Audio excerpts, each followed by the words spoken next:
वालेकुम अस्सलाम। मेरा नाम आयशा है, मैं अव्वल जमात में पढ़ती हूँ। मेरे मदरसे का नाम सरकारी उर्दू आला इब्तिदाई मदरसा है। मैं आपके सामने जिस्म के हिस्सों के बारे में बताना चाहती हूँ। ये आँख है। आँख हमारे जिस्म का बहुत ही अहम हिस्सा है। आँख से हम देखते हैं, हमें आँखों की हिफाजत करनी चाहिए। दूसरा, नाक। ये नाक है। नाक हमारे जिस्म का दूसरा अहम हिस्सा है।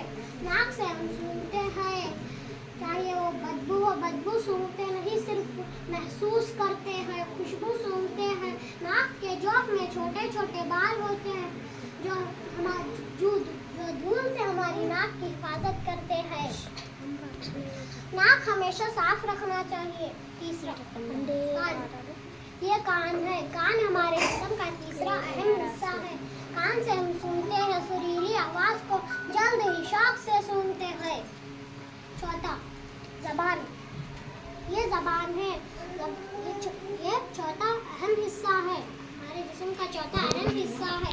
जबान ज़ाकिया को मालूम करने के लिए इस्तेमाल करते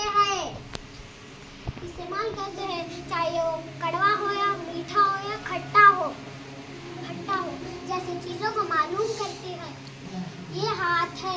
हाथ हमारे जिस्म का एक अहम हिस्सा है। हाथ से हम कई काम करते हैं, जैसे कि खाना खाते हैं, लिखते हैं और घर के काम करते हैं।